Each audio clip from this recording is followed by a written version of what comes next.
Assalamu alaikum bachcho, how are you? Hope all of you are fine. Today we are going to start our 13th lecture of chapter number 2, and that is supposed to be the last lecture of this chapter. اس lecture کے بعد ہمارا یہ chapter ختم ہو جائے گا. آج ہم نے پڑھنا ہے یحییٰ کا دور حکومت، یحییٰ خان رجیم، جو کہ 1969 سے لے کر 71 تک رہی.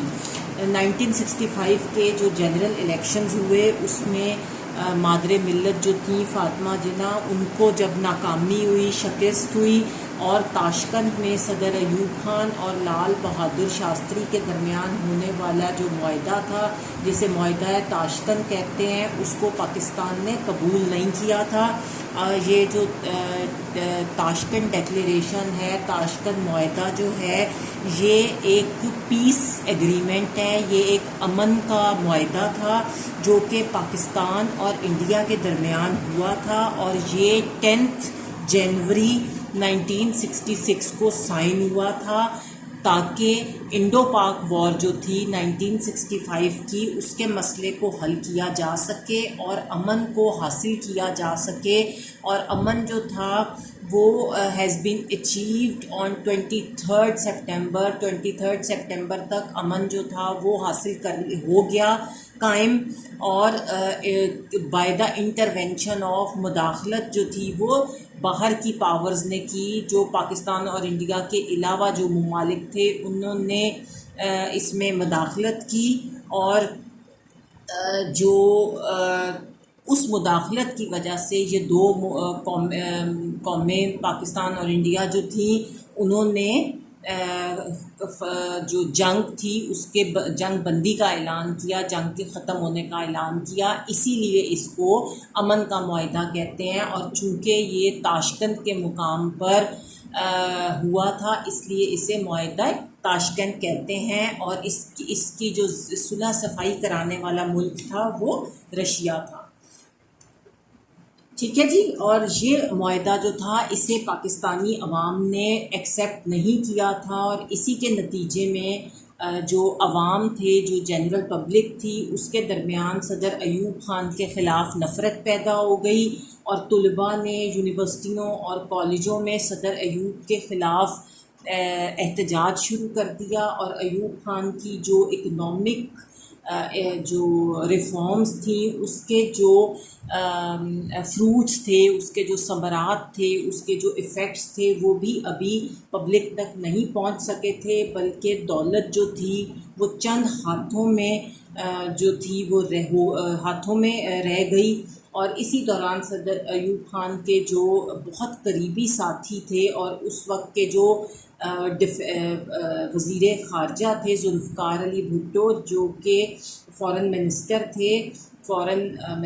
اس وقت کی حکومت میں، ذوالفقار علی بھٹو، انہوں نے جو تاشقند ایگریمنٹ تھا اس پر ڈفرینسز ہو گئے، اختلافات ہو گئے، اور اس اختلاف کی وجہ سے ذوالفقار علی بھٹو نے جو فورن منسٹری تھی اس سے استعفیٰ دے دیا. اور ذوالفقار علی بھٹو نے اس پوائنٹ پر جب فورن منسٹری سے استعفیٰ دیا تو انہوں نے پیپلز پارٹی کی بنیاد رکھی، ایک نئی جماعت بنائی جس کا نام پاکستان پیپلز پارٹی تھا. اور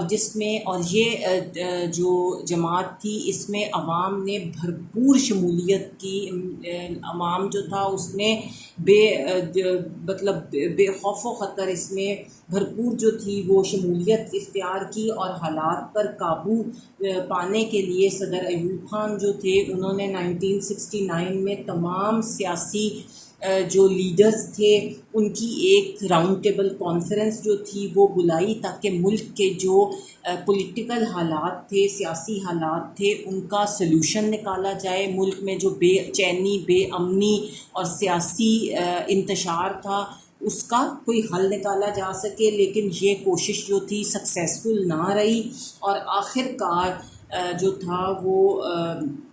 رائے عامہ کے دباؤ کے تحت صدر ایوب خان جو تھے انہوں نے اپنے عہدے سے استعفیٰ دے دیا. اور اس کے بعد فوج کے جو سربراہ تھے یحییٰ خان، انہوں نے 25 مارچ 1969 کو ملک میں مارشل لا لگا دیا اور حکومت کی باغ دوڑ سنبھال لی، اور ملک کی جو یحییٰ خان تھے وہ ملک کی جو پولیٹیکل کنڈیشن تھی اس سے پوری طرح واقف تھے، ان کو پوری طرح اس سے آگاہی حاصل تھی، لہٰذا انہوں نے ملک کی جو ہی باغ دوڑ سنبھالی تو جو سیاسی قائدین تھے ان کے حوالے باغ دوڑ کرنے کے لیے ملک میں 5 اکتوبر 1970 کو جنرل الیکشنز کا اعلان کرایا، اور یحییٰ خان جو تھے ان کے مارشل لا لگاتے ہی مارشل لا جو ہی انہوں نے لگایا تو 1962 کا جو آئین تھا، جو کانسٹیٹیوشن تھا 1962 کا، جو کہ پریزیڈینشل کانسٹیٹیوشن تھا، وہ ختم کر دیا گیا، اور نئی حکومت کی جو تشکیل تھی، نئی حکومت کا جو بننا تھا، تب تک جنرل ایوب خان نے تمام جو پولیٹیکل لیڈرز تھے ان سے صلاح مشورہ کر کے، مشاورت کر کے، بات چیت کر کے ایک ٹیمپرری آئین بنایا جسے ہم عبوری آئین کہتے ہیں، اور اس ٹیمپرری آئین کو، عبوری آئین کو لیگل فریم ورک آرڈر 1970 کا نام دیا گیا۔ اب لیگل فریم ورک آرڈر 1970 کیا تھا؟ جو نومبر 69 میں ٹیمپرری آئین کی تشکیل کے لیے یحییٰ خان نے ایک کمیشن بنایا جس نے 30 مارچ 1970 کو اسے فائنل شیپ جو تھی وہ دی، اور اس لیگل فریم ورک آرڈر کے اہم جو پوائنٹس تھے وہ یہ ہیں: مغربی پاکستان سے 1 یونٹ کا خاتمہ کر دیا گیا اور 4 صوبے بحال کر دیے گئے۔ جو ویسٹ پاکستان ہے یہ پاکستان کا حصہ ہے جو آج ہمارے پاس ہے، اور اس کو 1 یونٹ قرار دے دیا گیا تھا، اس کو ایک ہی حصہ کنسیڈر کیا جاتا تھا، ایک ہی یونٹ کے طور پر یہ کام کرتا تھا، لیکن لیگل فریم ورک آرڈر میں اس کی 1 یونٹ کی حیثیت ختم کر دی گئی، اور اس کو 4 صوبے جو تھے اس میں ان کو بحال کر دیا گیا، اور اب یہ چاروں صوبوں ویسٹ پاکستان جو تھا وہ 4 صوبوں پر مشتمل تھا۔ اس کے بعد انتخابات جو تھے اس کے لیے عوام کو براہ راست ووٹ ڈالنے کا حق دیا گیا، اور براہ راست ووٹ ہوتے ہیں ڈائریکٹ الیکشن، اور یہ ایک ایسا سسٹم ہوتا ہے پولیٹیکل آفس کو جو چلاتے ہیں ان کو چوز کرنے کا، جس میں ووٹر جو ہوتا ہے وہ ڈائریکٹلی ووٹ کاسٹ کرتا ہے اس شخص یا پولیٹیکل پارٹی کے لیے جسے وہ حکومت میں لے کر آنا چاہتا ہے، جسے وہ پاور میں لے کر آنا چاہتا ہے، اس کے لیے ڈائریکٹ ووٹ کاسٹ کرتا ہے، اور یہ انڈائریکٹ الیکشن سے ڈیفرنٹ ہوتا ہے۔ انڈائریکٹ الیکشنز میں تو جو تھے وہ جو 80,000 بیسک ڈیموکریٹس تھے، اور بیسک ڈیموکریٹس سے ہم ووٹنگ کرتے تھے، لیکن ڈائریکٹ جو الیکشن ہوتا ہے اس میں لوگ اپنے لیے اپنا لیڈر خود الیکٹ کرتے ہیں، اور جو ووٹر تھا جس نے ووٹ کاسٹ کرنے تھے اس کی عمر جو تھی وہ 21 سال مقرر کی گئی کہ 21 سال سے کم عمر کا کوئی شخص ووٹ نہیں کاسٹ کر سکے گا، اور صوبوں کے درمیان قومی اسمبلی کی جو سیٹیں تھیں اس کے برابر کی جو تقسیم تھی کہ جس ریشو سے نیشنل اسمبلی میں سیٹس ہیں اسی ریشو سے صوبوں میں سیٹس ہوں گی، اس کو ختم کر دیا گیا، اور صوبوں کو ان کے آبادی کے لحاظ سے سیٹس جو تھیں وہ دی گئیں، اور جس طرح پنجاب کی زیادہ آبادی ہے تو پنجاب کی اسمبلی میں پنجاب کی سیٹس زیادہ ہیں، بلوچستان کی کم آبادی ہے تو بلوچستان میں سیٹس جو نمبر آف سیٹس جو ہوں گی وہاں کی آبادی کے حساب سے کم ہوں گی، لیکن پہلے جو تھا ایسے نہیں تھا، وہ نیشنل اسمبلی کی سیٹس کے حساب سے ڈٹرمن ہوتی تھیں، اور قومی اسمبلی کی کل نشستوں کی تعداد جو تھی 313 کر دی گئی، جس میں سے 13 نشستیں خواتین کے لیے تھیں، اور جبکہ خواتین کو جنرل نشستوں پر انتخاب لڑنے کا بھی حق تھا۔ ایک تو 13 نشستیں خواتین کو الاٹ کر دی گئیں، مخصوص کر دی گئیں، اس کے علاوہ وہ جنرل سیٹس پر بھی کھڑی ہو سکتی تھی، الیکشن لڑ سکتی تھیں۔ امیدوار جو تھا اس کی کم سے کم عمر الیکشن لڑنے کے لیے 25 سال مقرر کی گئی، اور اگر قومی اسمبلی 120 دنوں کے اندر نیا آئین بنانے میں ناکام رہی تو اسمبلی کو ختم کر دیا جائے گا۔ یہ پوائنٹ بھی ایڈ کیا گیا کہ اگر نئی اسمبلی جو ہوگی وہ 120 دن کے اندر آئین نہیں بنا سکے گی تو اسے ڈیزالو کر دیا جائے گا، ختم کر دیا جائے گا. اور ان تمام پوائنٹس کے علاوہ لیگل فریم ورک آرڈر جو تھا 1970 کا، اس میں جو ہمارا فیوچر تھا اس کے آئین کے لیے ایک پالیسی بنائی گئی جس کے مطابق ملک کا آئین جو تھا وہ فیڈرل ٹائپ کا ہوگا، وفاقی طرز کا ہوگا، اور ملک کا نام اسلامی جمہوریہ پاکستان ہوگا. اور ہمارے آئین میں جو اسلامی نظریات اور جمہوری اقتدار ہیں، جو ہمارا اسلامک وے آف لائف ہے اور جو ہمارا بیسک ڈیموکریٹک سسٹم ہے، اس کو، ان ویلیوز کو سامنے رکھ کر آئین بنایا جائے گا. اور شہری جو ہوں گے ان کے بیسک رائٹس جو ہوں گے وہ ان کا استعمال آزادی سے کر سکیں گے، وہ انڈیپینڈنٹ ہوں گے، کوئی دباؤ نہیں ہوگا ان کے اوپر. اور جو عدلیہ ہوگی اس کو ایڈمنسٹریشن سے، انتظامیہ سے آزاد رکھا جائے گا، یعنی کہ جو ہماری جوڈیشری ہوگی اس کو وہ انڈر پریشر کام نہیں کرے گی ہماری ایڈمنسٹریشن کے، ایڈمنسٹریٹو ڈپارٹمنٹ کے. ہمارے ملک کے میں جو ہیں وہ بیسک پلرز ہیں 4، جس میں سے ایک ہے لیجسلیچر، دوسرا ایگزیکٹو، تیسرا جوڈیشری، چوتھا ہم جرنلزم کو پلر کہتے ہیں. تو لیجسلیچر ہوتی ہے جو لا بناتی ہے، انتظامیہ جسے ایگزیکٹو بولتے ہیں وہ ان لاز کو نافذ کراتی ہے. عدلیہ جو ہوتی ہے، جوڈیشری جو ہوتی ہے، وہ ان لاز کو دیکھتی ہے کہ یہ صحیح طرح امپلیمنٹ ہوئے ہیں، ان کو کوئی بریچ تو نہیں کر رہا، توڑ تو نہیں کر رہا، توڑ تو نہیں رہا، ان کی کوئی نافرمانی تو نہیں کر رہا. تو جو ایڈمنسٹریشن ہوتی ہے، انتظامیہ ہوتی ہے، وہ پریشر نہیں ڈالے گی عدلیہ کے اوپر، عدلیہ آزادانہ طور پر کام کرے گا. ایڈمنسٹریشن جو ہوتی ہے، انتظامیہ، اس میں ہمارے پرائم منسٹر، ہمارے منسٹرز، یہ سب آ جاتے ہیں جو لاز کو امپلیمنٹ کراتے ہیں. اور صوبوں کو خود مختاری دی جائے گی، پروونسز جو ہوں گے وہ انڈیپینڈنٹ ہوں گے، اور صدر کے پاس یہ رائٹ ہوگا، پاور ہوگی کہ وہ آئین کو اس وقت تک منظور نہ کرے، ایکسیپٹ نہ کرے، فائنل نہ کرے جب تک کہ وہ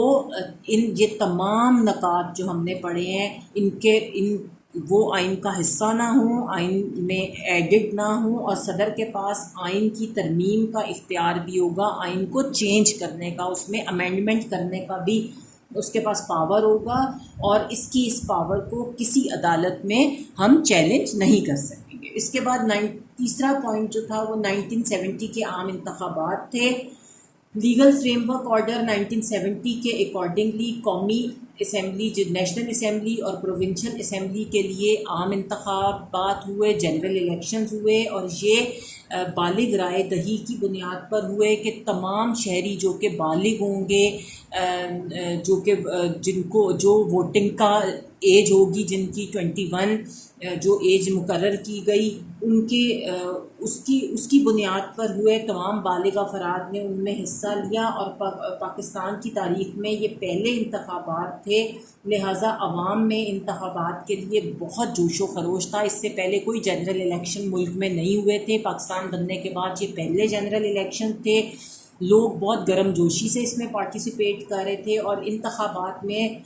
تمام سیاسی جماعتوں نے بڑھ چڑھ کر حصہ لیا. اور اہم سیاسی جماعتیں اور عوامی لیگ اور پاکستان پیپل پارٹی بہت مقبول ہوئیں. اور پیپلز پارٹی جو تھی اس نے اپنا ان کا نعرہ بہت مشہور ہوا، روٹی کپڑا اور مکان، یہ عوام میں بہت مقبول ہوا. اور اس سے یہ بات ظاہر ہوئی کہ جو پیپلز پارٹی ہیں ان کے جو سربراہ ہیں ذوالفقار علی بھٹو، انہوں نے عام آدمی کی بات کی ہے، یعنی وہ غریب آدمی کو، لیبر کلاس کو روٹی کپڑا اور مکان دینا چاہتے تھے. وہ لگژری میں نہیں پڑھنا چاہتے تھے، بہت فیسلٹیز والی زندگی ان کو نہیں دینے کا وعدہ کرتے تھے، بلکہ وہ کہتے تھے کہ کم از کم ان کو روٹی کپڑا اور چھت ملنی چاہیے غریب مزدور کو. اس کے بعد انتخابی نتائج کے بعد جب جو ان انتخابات کے جو نتائج آئے، اس کے بعد عوامی لیگ جو تھی واحد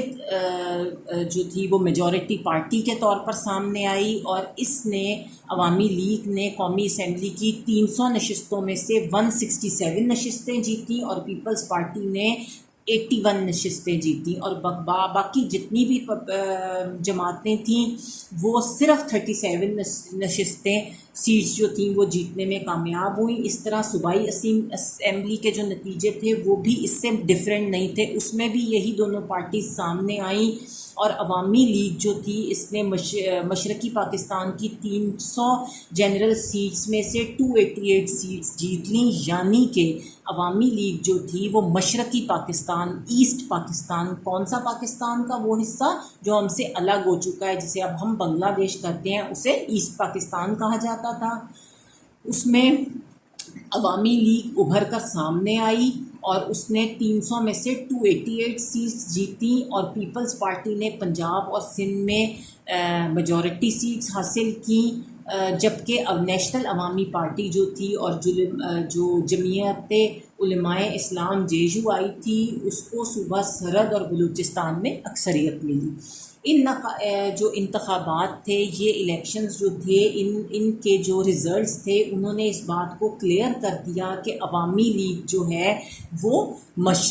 سینٹر میں حکومت بنائے گی، فیڈرل جو ہمارا ہوگا اس میں سینٹر جو ہوگا اس میں حکومت جو ہوگی وہ عوامی لیگ بنائے گی، اور مغربی پاکستان کی سیاسی قیادت اور بیوروکریسی جو تھی اس کو فکر پڑ گئی، کیونکہ عوامی لیگ جس منشور کی بنیاد پر جیت کر آئی تھی وہ مغربی پاکستان کی جو پولیٹیکل پارٹیز تھیں ان کو قبول نہیں تھا، اور لہٰذا جو نئی حکومت تھی اس کو اختیارات کی منتقلی جو تھی وہ نہ کی گئی، اس میں ڈیلے کیا گیا اننیسیسریلی، جس کے نتیجے میں مشرقی پاکستان میں بے چینی پڑ گئی جو کہ اب ایسٹ پاکستان ہے، اور جنرل یحییٰ خان نے عوامی لیگ کا جو سربراہ تھے شیخ مجیب الرحمان ان کے ساتھ بات چیت کی، مذاکرات کیے،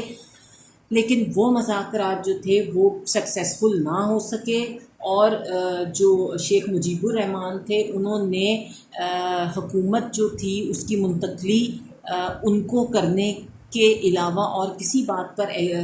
کمپرومائز نہ کیا، اور اس کے بعد مشرقی پاکستان میں سول وار جو تھی اس کی صورت پیدا ہو گئی، خانہ جنگی کی صورتحال پیدا ہو گئی، اور بنگالیوں نے جو بھارت نواز تنظیم تھی جو کہ مفتی بھانی کے نام سے ایک تنظیم کام کرتی تھی جو جب بھارتی ایڈ اور بھارتی مرضی پر چلتی تھی، اس کی مدد سے آزاد مملکت کا نعرہ لگا دیا، اور انہوں نے مشرقی پاکستان نے کہا کہ ہم مغربی پاکستان کے ساتھ نہیں رہنا چاہتے، اور جو پاکستان کی افواج تھی اس کو اس بغاوت کو ختم کرنے کے لیے مداخلت کرنا پڑی، اس کو انٹرفیئر کرنا پڑا اس سارے معاملے میں، اور اس طرح مشرقی پاکستان میں فسادات جو تھے وہ شروع ہو گئے، خون ریز فسادات جو تھے وہ شروع ہو گئے، بلڈ شیڈ شروع ہو گیا۔ اس کے بعد مشرقی پاکستان کی علیحدگی اور بنگلہ دیش، 1970 کے عام انتخابات جو تھے اس کے بعد عوامی لیگ کو مشرقی پاکستان میں کامیابی ملی، اور ملک کی باغ دوڑ عوامی لیگ کو نہ ٹرانسفر کی گئی، نہ سونپی گئی، تو مشرقی پاکستان میں حالات خراب ہو گئے، اور ان حالات کو سنبھالنے کے لیے جو چیف مارشل لا ایڈمنسٹریٹر تھے یحییٰ خان، انہوں نے وہاں پر ایمرجنسی نافذ کر دی، اور پاک فوج جو تھی اس نے وہاں کی صورتحال کو، امن کو، پیس لانے کی بہت کوشش کی، لیکن حالات دن بدن زیادہ خراب ہوتے گئے، اور وہاں پر جو مفتی بہانی نامی آرگنائزیشن تھی جو کہ انڈیا سپورٹ کرتی تھی، جس سے اس نے فسادات کو، رائٹس کو پھیلانے میں بہت کام کیا، فسادات کو پھیلاتی گئی، اور ان حالات میں 15 مارچ 71 کو ذوالفقار علی بھٹو، جنرل یحییٰ خان اور شیخ مجیب الرحمان جو تھے ڈھاکہ میں، انہوں نے ملاقات کی تاکہ حالات کو پرامن بنایا جائے، حالات کو ٹھیک کیا جائے، پیس کے لیے کام کیا جائے۔ یہ مذاکرات کسی نتیجے پر نہ پہنچے اور ختم ہو گئے، حالات جو تھے وہ مزید خراب ہوتے گئے، اور لاکھوں کی تعداد میں جو بنگالی تھے انہوں نے بھارت جانا شروع کر دیا، بھارت کی طرف ہجرت شروع کر دی، اور بھارت نے بنگالیوں کی مدد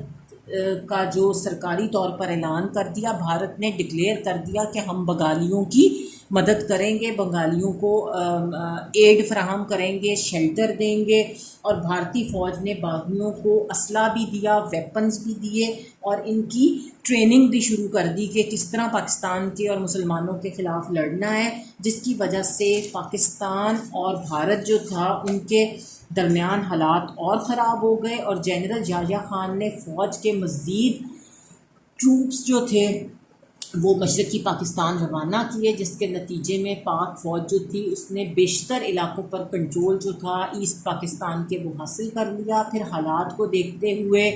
بھارت نے مشرقی پاکستان پر اپنی فوج کی مدد سے حملہ کر دیا، اور مشرقی پاکستان میں موجود جو پاک فوج تھی اس نے 2 ویکس تک بھارتی جو افواج تھی اس کو روکنے کی بہت کوشش کی، روکے رکھا، اور جب ان کے پاس جو تھا وہ سامان، ایڈ اور جو رسد تھی وہ ختم ہو گئی، اور مغربی پاکستان سے مزید امداد ان کو نہ پہنچ سکی ویسٹرن پاکستان سے، تو بھارت جو تھا وہ اپنے ارادے میں کامیاب ہو گیا، اور 16 دسمبر 1971 کو مشرقی پاکستان ہم سے الگ ہو گیا اور بنگلہ دیش کے نام سے ایک الگ ملک بن گیا۔ اب آپ نے یاد رکھنا ہے کہ بنگلہ دیش جو تھا وہ پاکستان اور بنگلہ دیش 16 دسمبر 1971 کو ہم سے آپس سے الگ ہو گئے تھے، اور ایسٹ پاکستان کو بنگلہ دیش کا نام دیا گیا۔ اور آپ کو یہ پتہ ہے کہ جو آرمی پبلک کا سانحہ تھا وہ پشاور میں 16 دسمبر 2014 کو وقوع پذیر ہوا، اسی دن جس دن انڈیا، پاکستان اور بنگلہ دیش الگ ہوئے تھے، اسی دن، اسی تاریخ پر یہ واقعہ بھی ہوا تھا جس دن آرمی پبلک اسکول پر حملہ کیا گیا تھا۔ اب مشرقی پاکستان کی جو علیحدگی تھی اس کے ریزنز کیا تھے، کازز کیا تھے سپریشن آف ایسٹ پاکستان، ٹھیک ہے، اور یہ بریفلی بتایا انہوں نے۔ سب سے پہلے تو جغرافیائی فاصلہ، ایسٹ پاکستان اور ویسٹ پاکستان کے درمیان بہت فاصلہ تھا، وہ ایڈجیسنٹ نہیں تھے، ملے ہوئے نہیں تھے، 1000 میل کا فاصلہ دونوں یونٹس کے درمیان تھا، ایسٹ پاکستان اور ویسٹ پاکستان کے درمیان تھا، اور ان کے درمیان میں بھارت آتا تھا جو کہ 1947 کی ڈویژن کے بعد ہی پاکستان کو نقصان پہنچانا چاہتا تھا، پاکستان کی انٹیگریٹی کو نقصان پہنچانا چاہتا تھا، اور 1000 میل فاصلے پر دونوں حصوں میں ظاہر ہے پولیٹیکل اور کلچرل رابطے رکھنا بہت مشکل تھا، ملا کے رکھنا بہت مشکل تھا، اور دونوں جو حصے تھے ان کی کلچر بھی ایک دوسرے سے مختلف تھی، رہن سہن بھی ایک دوسرے سے مختلف تھا، اور جو مشرقی پاکستان تھا، ایسٹ پاکستان تھا، وہ معاشی طور پر فائنینشلی بھی ویسٹ پاکستان سے بیکورڈ تھا، کمزور تھا، اور اس سے جو مقامی آبادی تھی، اس ایسٹ پاکستان کے لوگ جو تھے وہاں کے رہنے والے، ان میں سینس آف ڈپریویشن ہوا، احساس محرومی پیدا ہوا، اور وہ سمجھتے تھے کہ ہم بیکورڈ ہیں، ہم پیچھے ہیں، ہمیں اس طرح نہیں لے کے چلا جا رہا جس طرح ویسٹ پاکستان کو لے کے چلا جا رہا ہے، اور یہ ریزن جو تھا یہ ایسٹ پاکستان کے الگ ہونے کا وجہ بنا۔ اس کے بعد تجارت اور ملازمت جو تھی اس پر بھی ہندوؤں کے بہت اثرات تھے، اور مشرقی پاکستان میں جو بزنس تھا اور جو سول جابس تھیں وہ ان پر ہندو چھائے ہوئے تھے، اور وہ خاص ایک پلاننگ کے تحت لوگوں کے اندر علیحدگی کے جذبات جو تھے وہ ان میں جو تھے وہ انکلکیٹ کر رہے تھے، پیدا کر رہے تھے کہ آپ لوگوں کو ویسٹ پاکستان جو ہے وہ اپنے برابر نہیں سمجھتا، اس لیے آپ کو الگ ہو جانا چاہیے۔ اس کے بعد معاشی پسماندگی جو کہ اکنامک بیکورڈنس تھی، معاشی طور پر اکنامکلی فائنینشلی مشرقی پاکستان جو تھا وہ بیکورڈ تھا، پسماندہ تھا، فائنینشلی ساؤنڈ نہیں تھا، اور کسی بھی حکومت نے اس کی بیکورڈنس کو ختم کرنے کے لیے اس کے لیے کوئی کوشش نہ کی، کوئی سٹیپس نہ اٹھائے، جس کی وجہ سے وہ ہم سے اور دور ہوتے گئے دماغی طور پر۔ اس کے بعد ہندو جو ٹیچرز تھے انہوں نے بھی اپنا غلط رول، نیگیٹو رول پلے کیا، اور انہوں نے بنگالیوں کو پاکستان کے خلاف پوری طرح تیار کر دیا اور ان کو تعلیم کے ذریعے جو تھا وہ چونکہ ہندوؤں کا کنٹرول تھا تعلیم کے اوپر، اس لیے انہوں نے بچوں کو، مسلمان بچوں کو، ایسٹ جو بنگالی بچے تھے ان کے اندر جو تھا وہ یہ بات پیدا کر دی کہ ویسٹ پاکستان جو ہے وہ ایسٹ پاکستان کو کمتر سمجھتا ہے۔ پھر لینگویج کا ایشو تھا۔ بے شک 1956 کا کانسٹیٹیوشن اور 1962 کے کانسٹیٹیوشن میں بنگالی کو اردو کے ساتھ سرکاری زبان کا حیثیت دی گئی، لیکن مشرقی پاکستان کے جو لوگ تھے ان کے اندر لینگویج کے حوالے سے بھی احساس سے محرومی جو تھی وہ پیدا ہو چکی تھی، اور اس کی وجہ سے جو کہ کسی بھی طرح سے ختم نہ ہوئی۔ اس کے بعد نمائندگی کی شرح جو کہ ریپریزنٹیشن ریشو تھی، مشرقی پاکستان کی آبادی جو تھی وہ پاکستان کی آبادی کا 56% تھی، 56% تھی، یہ آپ یاد رکھیے گا، آپ کو MCQs میں آ سکتا ہے۔ اور وہ آبادی کی اکثریت کی وجہ سے وہ کہتے تھے کہ جتنی ہماری اکثریت ہے، آبادی ہے، اتنی ہمیں ریپریزنٹیشن بھی دی جائے، نمائندگی بھی دی جائے حکومت میں۔ لیکن اگرچہ انہوں نے 56 اور 62 کے آئین میں برابری کی بنیاد پر نمائندگی قبول کر لی گئی تھی، لیکن انہیں ان کے جائز حقوق نہ دیے گئے، لہٰذا ان میں مایوسی جو تھی وہ اور زیادہ پھیل گئی۔ اس کے بعد بھارت کی مداخلت، انڈین انٹرفیئرنس جو تھی، ان کے بھارت کی جو مشرقی پاکستان کے معاملات میں بلا وجہ کی جو انٹرفیئرنس تھی اس نے حالات کو اور خراب کر دیا، اور بھارت نے مکتی بانی کے جو کارکن تھے، جو ورکرز تھے، ان کو تربیت دی اور امداد دینے کے لیے علیحدگی چاہنے والوں کی حوصلہ افزائی کی۔ اس کے بعد شیخ مجیب الرحمان نے جو 6 نکات دیے انہوں نے بھی علیحدگی کو پروموٹ کیا۔ اس کے بعد 1970 کے جو عام انتخابات ہوئے اس میں بھی جو حالات تھے وہ انہوں نے ایک نئی کروٹ لی، اور جو مشرقی پاکستان میں عوامی لیگ تھی اس کی مکمل کامیابی کے بعد لوگوں نے اور انداز میں سوچنا شروع کر دیا، اور بنگلہ دیش کے قیام کے بعد یحییٰ خان نے باقی رہ جانے والے مغربی پاکستان میں حکومت جو تھی وہ پیپلز پارٹی کے سربراہ ذوالفقار علی بھٹو کے حوالے کر دی، کیونکہ اس جماعت کو 1970 کے جو الیکشنز تھے اس میں ویسٹ پاکستان میں میجورٹی سیٹس ملی تھیں۔ اس طرح ذوالفقار علی بھٹو پاکستان کے پہلے سویلین چیف لا ایڈمنسٹریٹر تھے اور مارشل لا ایڈمنسٹریٹر تھے، پہلا مارشل لا ایڈمنسٹریٹر تھا جو کہ عام پبلک میں سے تھا، سویلین تھا، ورنہ ہمیشہ آرمی چیف نے مارشل لا لگایا تھا۔ اور ملک کا نظام چلانے کے لیے ایک ٹیمپرری آئین جو تھا 1972 میں بنایا گیا، اور پاکستان کے لیے جو پرماننٹ آئین تھا 1973 کا جو اب آئین ہے اس وقت وہ نہیں تھا، اور اس کو بنانے کے لیے نئی منتخب ہونے والی قومی اسمبلی کے 25 ارکان جو تھے ان پر مبنی ایک کمیٹی بنائی گئی جس میں تمام سیاسی جماعتوں کو نمائندگی دی گئی۔ Now it's the end of our chapter number 2۔ انشاءاللہ ودن فیو ڈیز آپ کو چیپٹر نمبر 2 کے کوسچن آنسرز اور مکمل ایکسرسائز جو ہے وہ مل جائے گی، اور انشاءاللہ نیکسٹ کلاس میں ہم چیپٹر نمبر 3 شروع کریں گے۔ ٹل دین اللہ حافظ۔